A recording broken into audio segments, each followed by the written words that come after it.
मंडळी नमस्कार, मी उत्तम कुमार. एबीसी न्यूज मराठीमध्ये आपल्या सगळ्यांचं पुन्हा एकदा मनापासून स्वागत करतो. मंडळी, सध्या आता परीक्षांचा हंगाम आहे, परंतु परीक्षा संपल्यानंतर सुट्ट्या लागतील आणि प्रत्येकाला वेध लागतील कुठेतरी पर्यटनाचे. तसंही 12ही महिने आपण पर्यटन करतच असतो. प्रत्येक माणसं वेगवेगळ्या प्रांतामध्ये, वेगवेगळ्या हवामानामध्ये, वेगवेगळ्या ऋतूमध्ये, वेगवेगळ्या ठिकाणी पर्यटन करत असतात. आणि भारतामध्ये असंख्य अशी पर्यटन स्थळं आहेत की जी नितांत सुंदर आहेत, नितांत देखणी आहेत, नितांत प्रेक्षणीय आहेत. त्यातलंच एक नाव म्हणजे हम्पी. हम्पीला जाण्याचं स्वप्न जवळपास 80% भारतीय जे पर्यटक करतात, जे वेगवेगळ्या ठिकाणांना भेटी देतात, त्यातले 80% पर्यटक तरी निश्चितच हम्पीला भेट द्यावी असं स्वप्न उराशी बाळगून असतात. अनेकांनी हम्पी पाहिलंही असेल, परंतु ज्यांनी पाहिलं नाही त्यांच्यासाठीच ही चर्चा आहे, त्यांच्यासाठीच या माहितीपूर्ण व्हिडिओ असणार आहे. आणि हम्पीबद्दल केवळ तिथं कसं जाल, ते काय पाहाल यावर चर्चा न करता त्याची ऐतिहासिक पार्श्वभूमी, तिथली मंदिरं, त्यांची वैशिष्ट्य, तिथले राजवाडे, त्यांचं वैशिष्ट्य, या सगळ्या गोष्टींचा उहापोह, या सगळ्या गोष्टींची इत्थंभूत माहिती घेऊन आले आहेत इतिहास अभ्यासक आणि हम्पीचं एक वेगळ्या पद्धतीनं दर्शन घडवणारे तिथले अभ्यासक माननीय अमोघजी वैद्य. अमोघजी, मी या टॉक शो मध्ये आपलं मनापासून स्वागत करतो. नमस्कार. मला सांगा, हम्पी या शहराची स्थापना कधी झाली, हे शहर कधीपासून चर्चेत आहे, त्याची एकूण वैशिष्ट्य आणि त्याची ऐतिहासिक पार्श्वभूमी.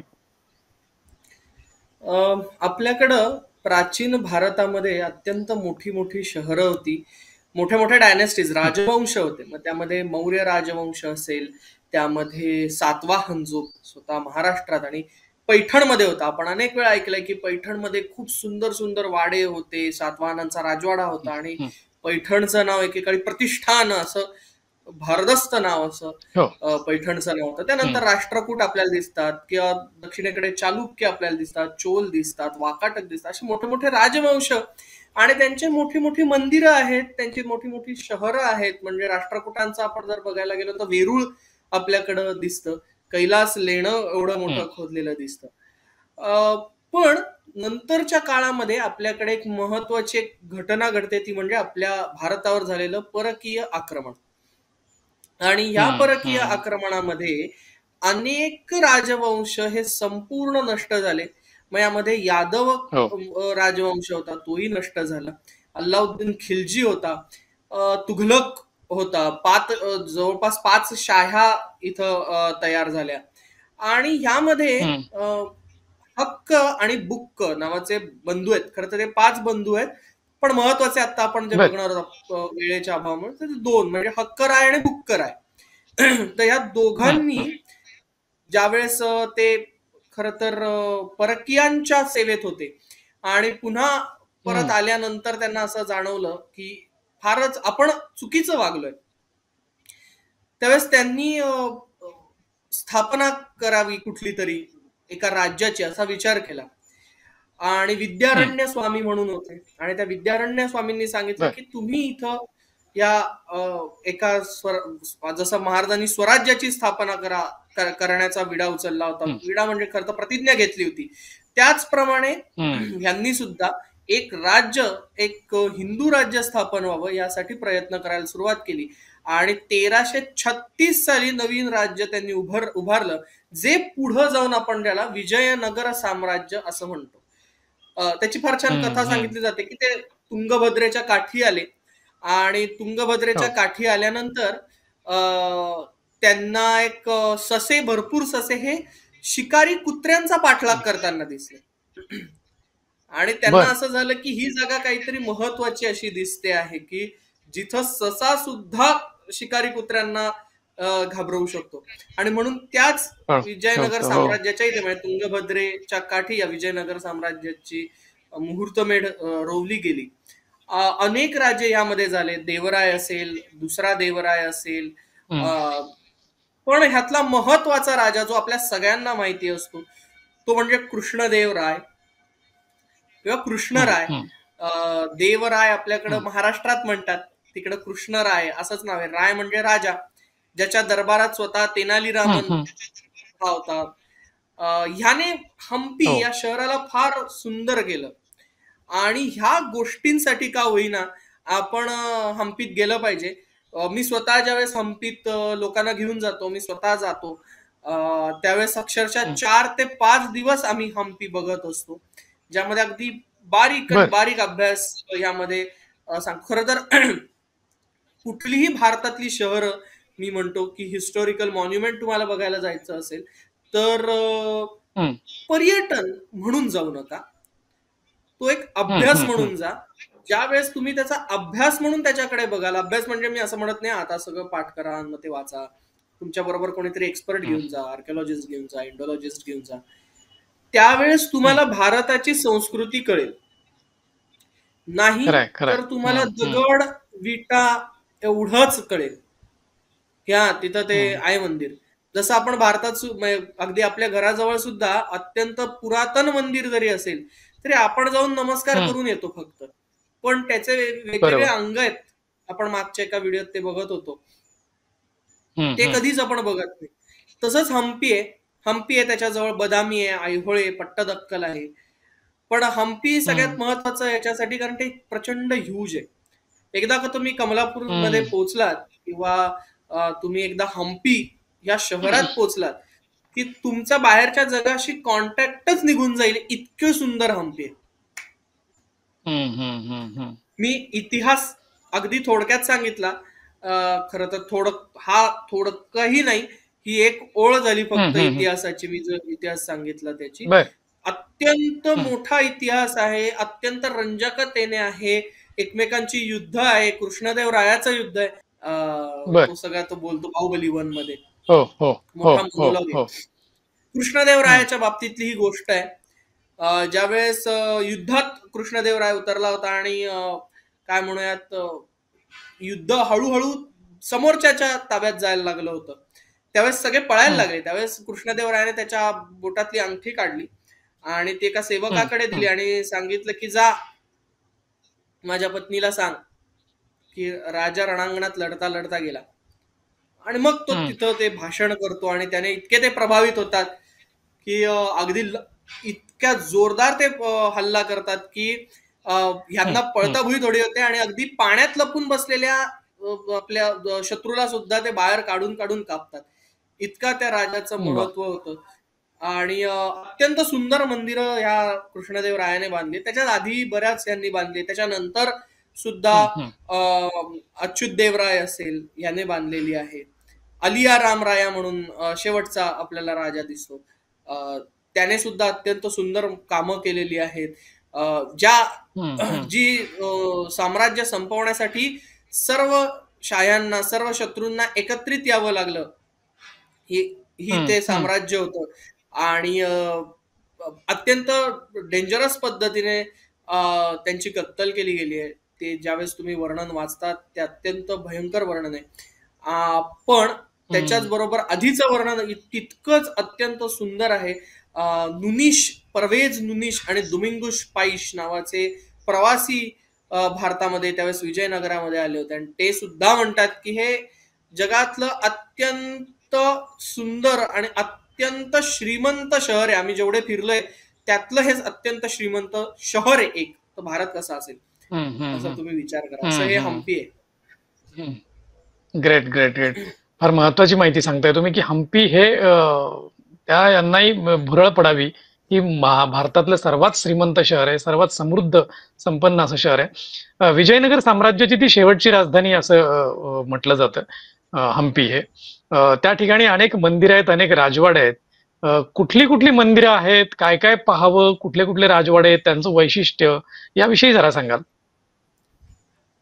सर्वात प्रथम ज्यावेळेस विजयनगर साम्राज्य बुडालं त्यानंतर सगळं हं. आदिलशाही, निजामशाही सर्व सैन्य हे हम्पीमध्ये घुसलं आणि त्यांनी हं. हम्पी जाळायला सुरुवात केली. अनेक मंदिरं हम्पीतली पडलेली आहे. पण जे अजूनही एक मंदिर जिथं अजूनही पूजा होते जे जुनं आहे ते म्हणजे विरूपाक्ष मंदिर. हे विरूपाक्ष म्हणजे हं. सुंदर नेत्राचा शिव. हं. त्यामुळे ते मंदिर अत्यंत सुंदर आहे. कृष्णदेव रायाने दिलेला मुकुट तिथं अजूनही ठेवलेला आहे. तिथं विजयनगरकालीन सुंदर भित्तिचित्र आहेत, छतावर आहेत, अत्यंत सुंदर अशी वेगवेगळे शिल्प आहेत आणि तिथं पिनहोल कॅमेरा तंत्र आपल्याला दिसतं. ते सगळ्यात इंटरेस्टिंग आहे. ह्या विजयनगर साम्राज्यातलं काय म्हणत अनेक अशा छोट्या छोट्या गोष्टी आहेत ज्या आपल्याला आश्चर्यचकित करतात. त्यातलं मला आश्चर्यचकित केलं जाणार आहे त्या विरूपाक्षाच्या सगळ्यात पहिला जो आहे तो 9 मजली बांधलेला एक गोपूर आहे आणि त्याच्या समोरनं सूर्याची किरणं ही मंदिरावर येत असतात. तुम्ही त्या विरूपाक्ष मंदिरात गेलात आणि थोडं वरती चढलात त्याच्या पुढच्या भागातनं की एक खोली, आडवी खोली लागते. त्या खोलीमध्ये बरोबर एक वीट फक्त काढलेली आहे आणि ती वीट काढल्यामुळं तो समोरचं जे गोपूर आहे 9 मजली गोपूर आणि त्याच्या मागनं असलेला त्या सूर्याची किरण यांमुळं त्या गोपुराची सावली बरोबर समोरच्या भिंतीवर उलटी पडते. म्हणजे गोपूर हे असं दिसतं आणि त्याची सावली बरोबर उलटी दिसते. हे पिनहोल कॅमेरा तंत्र जे आहे हे तिथं फार सुंदर त्यांनी तयार केलेलं आहे. त्या विरूपाक्षाच्या समोर बाजार आहे आणि त्या बाजाराचं वर्णन फार सुंदर आहे. ते नुनीश किंवा बाकी बरेच लोक करतात. ते म्हणजे त्या बाजारामध्ये टोपल्यांमध्ये भरभरून हिरे आणि माणके ठेवले जात असत विकायला. बापरे. घोड्यांपासनं हत्तींपर्यंत विक्री होत असे. म्हणजे फुलं, फळं, भाज्या तर झाल्याच, पण तुम्ही बघा हिरे माणके ज्यावेळेस टोपल्यांमध्ये विकतायत तेवढंच घेणाऱ्याचंही प्रमाण आहे. इतके पैसे त्या नगरीत होते. एकांत निलय बांधली होती, म्हणजे जेवणाची सोय, खानावळी बांधली होती, पाणपोया बांधल्या होत्या यांनी कृष्णदेवरायाने. त्याच नंतर दुसरं एक मंदिर आहे विजय विठ्ठल मंदिर म्हणून.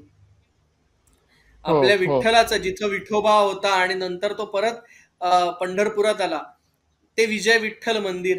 त्याच्या समोरचा रथ आपल्याला दिसतो. आय थिंक तो 50 का 100च्या नोटेवर आहे आता. तो स्टोन चॅरियट म्हणतात त्याला. अख्खा दगडी तो रथ आहे. तो गरुड रथ असं म्हटलं जातं. दगडी चाक आहेत त्याला आणि संपूर्ण दगडी असा तो रथ आहे. तो बघण्यासारखा आहे. त्यानंतर तिथं जवळच वराह मंदिर म्हणून आहे, अच्युतदेवराय मंदिर म्हणून आहे, राजतुला आहे, दगडी राजतुला आहे, ज्याच्यामध्ये राजा ग्रहणामध्ये असेल किंवा तत्सम वेगवेगळ्या सणांमध्ये असेल तो दान द्यायचा.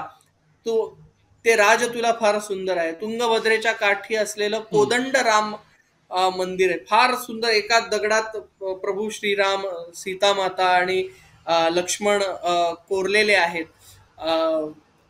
ते एक मंदिर आहे. यंत्रोद्धारक हनुमान म्हणून मंदिर आहे की यंत्र कोरलेलं आहे आणि त्याच्यामध्ये हनुमानाची प्रतिमा आहे.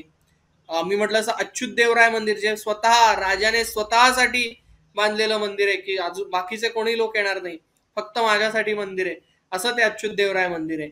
आपण फक्त मंदिर नाही तर मग कोरॅकल राईड म्हणून आहे तिथे. त्या कोरॅकल राईडने तुम्ही तुंगभद्रेच्या काठावरची अनेक सुबक मंदिरं बघू शकता.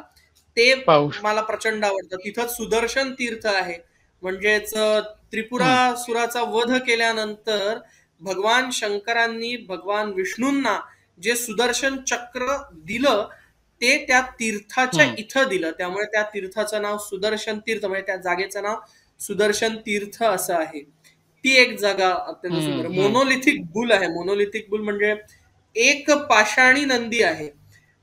त्याचबरोबर जिथं सुग्रीवाला जिथं काय म्हणूयात सीता मातेचे अलंकार सापडले ती गुहा आपल्याला दाखवली जाते. तिथं ती गुहा आहे. मातंग ऋषींचा डोंगर आहे तिथे, म्हणजे मातंग हिल आहे जिकडं वाली अडकला होता.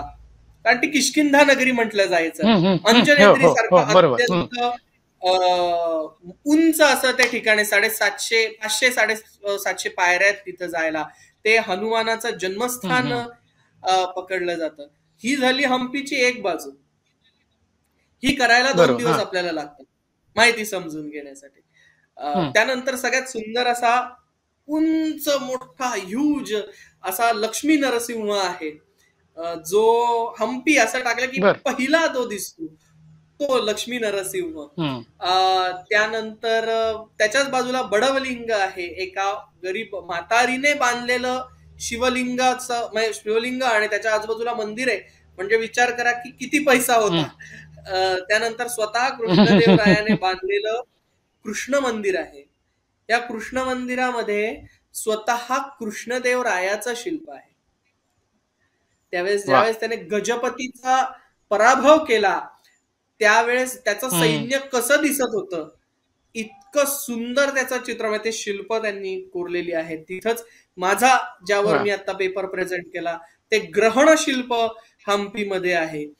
हम्पीशिवाय ग्रहण हम्म. शिल्प फार ठिकाणी दिसत नाही किंवा त्या काळाशिवाय ग्रहण हम्म. शिल्प फार ठिकाणी दिसत नाही. ते ग्रहण शिल्प आहे.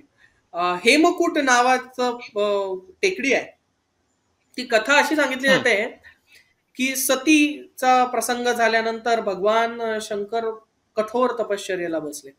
विरह सहन होत हम्म. नव्हता आणि त्याच वेळेस माता सतीने दुसरा जो पुढचा जो तिचा जन्म घेतला तो हिमालयाची हम्म. मुलगी पार्वती हो. हिच्या हम्म. हिच्या अंगाने. तर हम्म. पार्वतीला पहिल्यापासून शिवांवर प्रचंड प्रेम आणि त्यांच्याशी लग्न करायचं हे डोक्यात. मग हम्म. आपल्याला हम्म. ती मदनाची गोष्ट माहितीये की मदनाने तो बाण हम्म. सोडला होता आणि मग त्यांनी डोळा उघडला आणि मदन भस्म आला. मग पार्वतीने ठरवलं की आता आपण साधना करूनच भगवान शंकरांना प्रसन्न करायचं. हम्म. पंचाग्नी साधना म्हणजे 4 बाजूला 4 अग्नी असतात, म्हणजे 1, 2, 3 आणि 4 आणि 5वा अग्नी हो. म्हणजे सूर्य. अशा 5 हो. अग्नींच्या साक्षीने तपश्चर्या करायची असते. त्याचं फार सुंदर शिल्प गुजरात मधल्या पाटण मधल्या राणी की वाव मध्ये, ती जी विहीर आहे ना हम्म. हम्म. हम्म. त्या हो. विहिरीमध्ये हो. तिथे हे करताना, किंवा आपल्या वेरूळ मध्ये अत्यंत सुंदर असं शिल्प. आणि तिथे एक साधू किंवा एक बटू आला आणि तो निर्भत्सना हम्म. करायला लागला. हे काय, कशाला हे करायचंय वगैरे वगैरे वगैरे.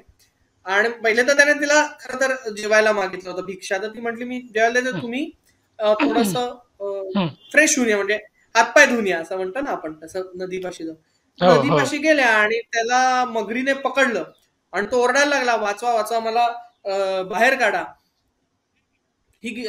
माता पार्वती गेली आणि त्याने डावा हात त्याला दिला. तर तो म्हटला एका हाताने मला दोन्ही हम्म. हात द्या. तर पार्वती म्हणाली की मी एकच हात देऊ शकेल, कारण हा दुसरा हात मी फक्त शंकरांच्या हातात देण्यासाठी ठेवलेला आहे. त्या हम्म. क्षणाला तिथं भगवान शंकर प्रकट झाले, अत्यंत प्रसन्न झाले आणि दोघांचं लग्न ठरलं. असं म्हणतात त्या टेकडीवर त्या दोघांचं लग्न झालं आणि देवाधी देवांचं लग्न, म्हणजे देवांच्या देवाचं लग्न आहे म्हटल्यावर सर्व देव खुश होते. त्या ज्यावेळेस हम्म. काय म्हणूयात शुभमंगल सावधान असं झालं, त्यावेळेस सर्व देवांनी आकाशात आणि तिथं सर्व उपस्थित असलेल्या देवांनी सोन्याची फुलं उधळली. वा. आ, वा.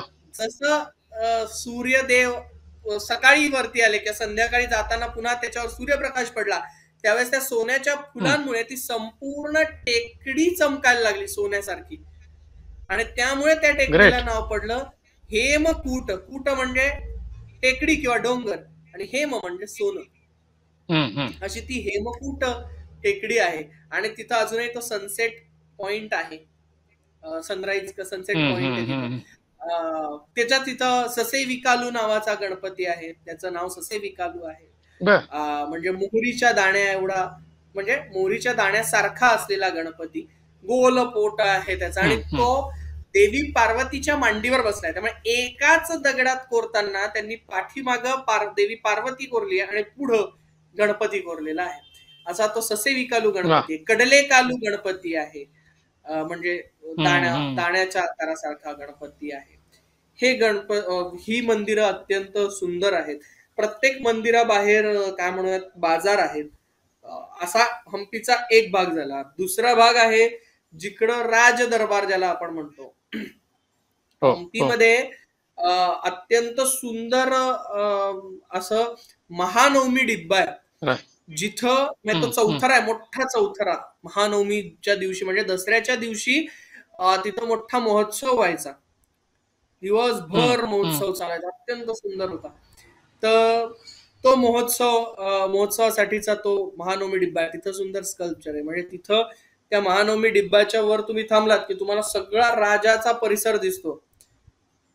तुम्हाला ती ऊर भरून येतं की आपणच राजा आहोत का काय असं वाटावं, असा तो परिसर आहे. हम्म. जवळपास 2 मजली तो परिसर हं. आहे.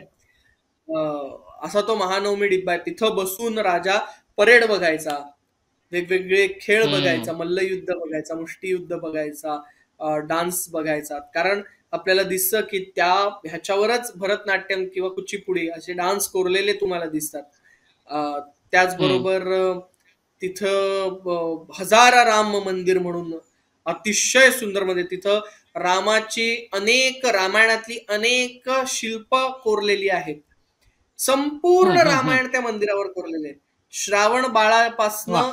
ते रावण वध होऊन पुन्हा पट्टाभिषेक होईपर्यंत सर्व सर्व बारीक आणि बारीक गोष्टी त्या शिल्पांमध्ये कोरलेल्या असलेलं हे मंदिर आहे, कमाल आहे. ज्याचं नाव आहे हजारी राम मंदिर. त्याला तर हम्म. आवर्जून भेट दिली पाहिजे 100%. हम्म. हम्म. त्यानंतर त्याच्याच मागे कृष्णदेवरायाची राहण्याची जागा आहे, पुष्करिणी आहे तिथं खूप मोठी, दगडी दरवाजा आहे महानवमीचा, राणी वसा आहे म्हणजे जिथं राण्यांच्या हम्म. राहण्याची जागा होती, एलिफंट स्टेबल आहे म्हणजे हम्म. हत्तींसाठी हत्तीखाना आहे. त्यानंतर छोटे छोटे तलाव आहेत, मंदिरं आहेत, म्युझियम फार सुंदर आहे हम्पी मधली. हम्म. हम्पीमध्ये पट्टाभिराम मंदिर म्हणून आहे की ज्याचा पट्टाभिषेक झालाय म्हणजे पट्टा. अभिषेक झालाय असा तो पट्टाभिराम मंदिर, हम्म. जिथं खरं तर कोणीच जात नाही. अत्यंत शांत मंदिर आहे, अत्यंत सुंदर मंदिर आहे आणि ह्यूज हम्म. मंदिर आहे. ही सर्व मंदिरं हे संपूर्ण हम्पी बघायला तुम्हाला भरपूर वेळ लागतो. त्यातल्या एक एक शिल्प बघण्यासाठी वेळ लागतो. म्हणजे प्रत्येक सणांचं तिथं कोरलंय. म्हणजे रंगपंचमीच्या सणाचं आहे कोरलेलं, वसंतोत्सव इतका सुंदर तिथे कोरलेला तुम्हाला दिसतो, वा. कृष्णदेवरायाची वा. शिल्प तुम्हाला दिसतात. राजा आणि राजासमोर हे सगळे अरबी लोक आहेत, ते अरबी लोक घोडे प्रेझेंट करता आहेत असं तुम्हाला एक हम्म. फार सुंदर शिल्प तिथं दिसतं. असं संपूर्ण काय म्हणूयात हम्पी आहे की जे 3 ते 4 दिवसांमध्ये, जास्तीत जास्त 5 दिवसांमध्ये पूर्ण बघितलं जातं आणि हे तसंच बघितलं पाहिजे. किती नितांत सुंदर हम्पी शहराचं सुंदर असं वर्णन तुम्ही करताय, त्यामुळे ते ऐकत राहावं असं वाटतंय. मला एक दोन शंका आहेत. सर्वसाधारणपणे हम्पी आपण ज्यावेळेला ठरवतो किंवा हम्पीचं गुगलवर चित्र जरी सर्च केलं की एक रथाचं चाक दिसतं बऱ्याचदा. हम्म. ते कुठलं आहे? बहुधा राजवाड्याशी संबंधित काही असेल किंवा ते एक प्रतिकात्मक म्हणून वापरलं जातं. हम्पी म्हटलं की एक राजवाडा किंवा असे चित्र प्रतिकृती येतात आणि एक ते रथाचं चाकही दिसतं. त्याविषयी जरा थोडं सांगा. आणि दुसरं एक महत्वाचं म्हणजे तुम्ही मगाशी ग्रहण शिल्पाचा उल्लेख केला आणि ज्यावर तुम्ही प्रबंधही सादर केलात. ग्रहण शिल्प नेमकं काय आहे आणि त्याच्याविषयी थोडं सांगा. सर्वप्रथम आपण याच्याबद्दल बोलूयात, त्या चाकाबद्दल. खरं तर हं. आपल्याकडे चाक कोणार्क मंदिराचं दिसतं आपल्याला, हम्पीतलं दिसत नाही. हो, हो. तर हम्पीतलं हं. चाकाबरोबर तो स्टोन चॅरिएट दिसतं, म्हणजे तो दगडी रथ दिसतो, हो, जो हो, विजय हो, विठ्ठल मंदिर आहे, ज्याला वेगवेगळ्या हो. सणांच्या दिवशी सजवलं जायचं. तर ते दिसतं कारण ते हं. नोटेवर आहे ना शेवटी. नोटेवर असल्यामुळे ते हो, तुम्हाला हो. जास्त डोळ्यात बसलेलं दिसतं. दुसरा प्रश्न हं, जो हं. होता जो ग्रहण शिल्पांचा, हम्पीमध्ये एक चकती आपल्याला दिसते. त्या चकतीमध्ये ससा हं. दिसतो आणि एक नाग तो ससा खायला येत असतो असं आपल्याला दिसतं. बऱ्याच वेळेस तिथले हं, गाईड हं. सांगायचे की हे शिल्प म्हणजे खरं तर कुठं पाणी आहे ते सांगण्यासाठी किंवा कुठं जंगल आहे जिथं जायचं नाहीये हे हं. सांगण्यासाठी आहे. पण ते गोपुरावर म्हणजे छतावर होतं. हं, हं, हं, मग हं. आपल्या लक्ष येतं गोष्टी बघितल्यात तर की राहू असतो जो चंद्राला गिळत असतो. राहू केतू हो. आपल्याकडे ग्रहण लागलं की राहू आणि केतू हे सूर्य आणि चंद्राला गिळंकृत करत असतात. त्याची कथा ही हं, समुद्र मंथनात येते, कारण सूर्य आणि चंद्रांनी हं, स्वर्णभानू नावाचा तो राक्षस होता आणि त्याने ते अमृत प्यायलं असल्यामुळं ते सांगितलं आणि मग हं, जसे हं, 2 तुकडे झाले तसे राहू आणि केतू हे दोघं आपल्याला तयार झालेले दिसतात. तर तो हं. साप आहे, तो त्या चंद्राला ग्रसण्यासाठी येतोय आणि मग चंद्र कसा, तर त्याच्यामध्ये ससा काढलाय म्हणजेच तो चंद्र आहे. आता पुन्हा हं, प्रश्न आला हं. की तो वरती कशाला. मग आता ग्रहण हो. कन्फर्म झालं आपलं की ग्रहण आहे, पण मग मंदिरात जाताना हं. ग्रहणाच्या खालनं का जायचं. हम्म. ग्रहण हम्म. कालात गेल्यासारखं झालं. हे कुठे कुठे आहे तर हे हम्म. कृष्ण मंदिरात गोपुरावर आहे. विरूपाक्ष हम्म. मंदिरामध्ये कल्याण मंडप आहे. कल्याण मंडप सगळीकडे असतो. कल्याण हम्म. म्हणजे लग्न. लग्न मंडप हा ऑलरेडी मंदिरात हम्म. असतो. त्या लग्न हे मंदिरात देवाच्या जवळ करायची पद्धत आहे. हम्म. हम्म. त्या कल्याण मंडपामध्ये वरती आहे. वराह मंदिर आहे. त्या वराह मंदिरात वरती आहे. वराह त्यांच्यासाठी खूप महत्वाचं. त्यांचं जे चिन्ह आहे विजयनगर साम्राज्याचं, हम्म. त्या सीलवर सुद्धा वराह, तलवार, चंद्र, सूर्य, पाठ हे असे सगळे दाखवलेले दिसतात हम्म. तुम्हाला. तर त्या मंदिरात सुद्धा वरती आहे. म्हणजे महत्वाच्या मंदिरांमध्ये तुम्हाला दिसतं.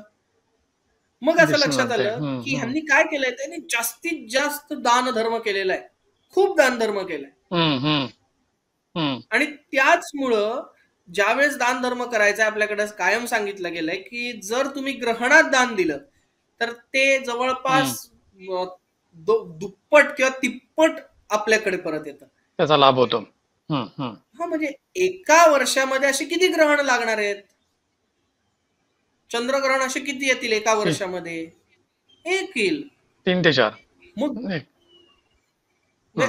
नाही, जास्तीत जास्त आपण हा. म्हणूया 2 येतील. एक अच्छा. कारण बघा हा. कसं आहे की त्यासाठी परत पृथ्वीची रचना फिरवायला लागते ना. हम्पीमध्ये हो. हो. दिसणारी हम्म. ग्रहण किती हम्म. येतील एका वर्षामध्ये? एका वर्ष. 2. हा. 1 ते 2. एक किंवा 2 हम्म. येतील.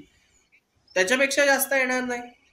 मग दान जर हम्म. हम्म. द्यायचंच असेल तर कुठं द्यायचं? तर त्याच्या खाली उभं राहून द्यायचं. आणि दुसरी गोष्ट हम्म. म्हणजे चंद्रग्रहण. चंद्रग्रहण कधी लागणार आहे? चंद्रग्रहण दिसणार कधी आहे तुम्हाला? रात्री पौर्णिमेला. दिसणार आहे. हा हम्म. पौर्णिमेला हम्म. दिसेल किंवा कधी असेल तर तो रात्री हा. ग्रहण हा. दिसेल. रात्री. हम्म. हम्म. हम्म. हम्म. रात्री दान धर्म करत नाही आपण. मग बरोबर. चंद्रग्रहणाच्या दिवशी किंवा ज्यावेळेस ग्रहण नाही त्यावेळेस त्याच्या खाली उभं राहून जर दान दिलं तर ऍज गुड एज मी ग्रहणातच दान देतोय. अच्छा. हा. म्हणून हा. ते हा. शिल्प वरती असे ते वरचे अनेक ठिकाणची शिल्प आहेत. आता बरेच लोक म्हणतात की नाही नाही आता माल्यवंत रघुनाथ म्हणून अत्यंत सुंदर मंदिर आहे, उंच असं आहे, जिथं स्वतः प्रभू श्रीराम गेले होते हम्म. आणि हम्म. त्यांना तहान लागली म्हणून त्यांनी लक्ष्मणांना विचारलं तर लक्ष्मणांनी बाण मारून तो तिथं झऱ्यासाठी वाट काढून दिली आणि तिथं तो अजूनही झरा वाहतो. ते माल्यवंत हम्म. रघुनंदन हम्म. इथं अशी आडवी पट्टी आहे. मग ती कुठं? तर ते हे सगळे मंदिराच्या वरती असायचे. ज्या वेळेस संपूर्ण हो. हम्पी पडलं होतं त्यावेळेस नंतर ज्यावेळेस ASI ने काम केलं, आर्किओलॉजिकल सर्वे ऑफ इंडियाने, त्यावेळेस हे सगळे आडवे लावलेले आहेत. हम्म. हम्म. हम्म. हम्म. फार महत्वाची बरोबर आहे. अगदी बरोबर आहे की मंदिर आणि ग्रहणशिल्प या प्रत्येक शिल्पाला काहीतरी अर्थ आहे. त्यातनं दिला जाणारा संदेश, त्या संदेशाला काहीतरी बेस आहे. त्या संदेशाला काहीतरी आधार आहे. उगाचच कुणी उठलंय आणि शिल्प काढत बसलंय आणि मंदिरे बांधत बसलंय असं नाहीये. त्यामुळे ती मंदिरं, ती शिल्प त्या अर्थासह पाहिलं तर त्या स्थळाचं, पर्यटन स्थळाचं सौंदर्य आपल्याला आपल्या आतमध्ये आपण रुजवू शकतो. हम्पीचंही तसंच आहे. इतकं नितांत सुंदर, इतकं श्रीमंत, इतकं संपन्न, इतकं समृद्ध शहर असताना त्याचं सगळी शैली, त्याचं सौंदर्य देखील तितकंच महान आहे, तितकंच समृद्ध आणि तितकंच संपन्न आहे. मी शेवटचा प्रश्न विचारतो अमोकजी, इतकं नितांत सुंदर, इतकं श्रीमंत, संपन्न, समृद्ध शहर उद्ध्वस्त कधी झालं? काय पाडलं कधी गेलं? किंवा त्याची हानी कधी झाली? अनेक वर्ष हे शहर खूप समृद्धीने आणि काय म्हणूयात भव्यतेने सगळ्यांच्या भव्यता. नजरेत आलेलं होतं. म्हणजे ह्या सर्व राजांनी असं म्हणायला हरकत नाही की दक्षिणेतलं, म्हणजे हरकत नाही, नसलीच पाहिजे कारण इतिहास आहे, दक्षिणेतलं हम्म. संपूर्ण मुघल साम्राज्य हम्म. हे संपवून टाकलं होतं. आणि ह्याच कारणासाठी सर्व शाह्या एकत्र आल्या आणि पुढे 16व्या शतकामध्ये ज्यावेळेस या पाचही शाह्यांनी एकत्रित याच्यावर हल्ला केला, त्या मोठ्या हम्म. युद्धामध्ये हे संपूर्ण शहर नष्ट झालं. त्याच्या आजूबाजूची हम्म. सर्व शहर म्हणजे होसपेट असेल किंवा अनेगोंदी नावाचं गाव असेल, शहर असेल, ही संपूर्ण शहर नष्ट झाली. प्रचंड मोठी आग लागली. तुम्ही ज्यावेळेस रात्री हम्पीमध्ये फिरतात त्यावेळेस तुम्हाला ह्या कथा जर माहिती असतील तर तुम्हाला लक्षात येतं अत्यंत भकास वाटणारा हम्पी आहे. हम्पी जेवढं बघायला सुरुवात करतो आणि इतिहास हळूहळू हळूहळू जायला लागतो, तसंच ज्यावेळेस तुम्ही हम्पीतनं बाहेर पडत असतात त्यावेळेस तुम्हाला ते हम्पी चटका लावून जातं, हे 100% आहे. कारण तुम्हाला ते जळलेले मार्क्स हे अजूनही दिसतात. फार विदारक पण आहे, कारण जितकं समृद्धता अनुभवलेली असते, जितकी संपन्नता अनुभवलेली असते एखाद्या शहरानं, तेच ते त्याचं उद्ध्वस्त होणं, त्याचं पडणं, त्याचं नाहीसं होणं किंवा त्याचे काही केवळ अवशेष राहणं, हे देखील मनाला चटका लावून जाणारं असतं. हम्पीचंही तसंच आहे. हम्पी आजही पाहायला गेलात सगळे पर्यटक म्हणून आपण तर या सगळ्या अर्थांसह पहा, या वेगळ्या दृष्टिकोनातनं पहा, जो अमोघजींनी आपल्याला दृष्टिकोन दिला, जी नजर आत्ता दिली आहे, की त्या पद्धतीनं जर आपण हम्पी पाहिलं, ते निश्चितच नितांत सुंदर भासेल, नितांत सुंदर आहेच. परंतु ते जेव्हा आपण हम्पीतनं बाहेर पडतो, त्यावेळेला त्याच्या इतिहासाच्या ज्या पाऊलखुणा आपल्या मनावर उमटतात आणि हे इतकं नितांत सुंदर शहर, असं नामशेष म्हणता येणार नाही आपल्याला, परंतु त्याच्या काही अवशेष हे नष्ट कसे झाले याच्या विदारक खुणा देखील आपल्या मनावर उमटल्याशिवाय राहत नाहीत. अतिशय सोप्या, सहज आणि सुटसुटीत भाषेमध्ये अमोघजी तुम्ही हम्पी आम्हा सर्व दर्शकांना उलगडून सांगितलंय आणि हम्पी पाहण्याचा एक वेगळा नवा दृष्टिकोन, तिथली मंदिरं, तिथलं राजवाडं, तिथली शिल्प कशा नजरेनं पाहिजे आणि मग हम्पी किती नितांत सुंदर भासू शकेल, हे अतिशय व्यवस्थितरित्या उलगडून दाखवलं. त्याबद्दल एबीसी न्यूज नेटवर्कच्या सर्व दर्शकांतर्फे मी आपल्याला मनापासून धन्यवाद देतो. आज आपण इथेच थांबूया, भेटूया पुढच्या भागात. Thank you so much. ताज्या बातम्यांसाठी पाहत रहा एबीसी मराठी न्यूज.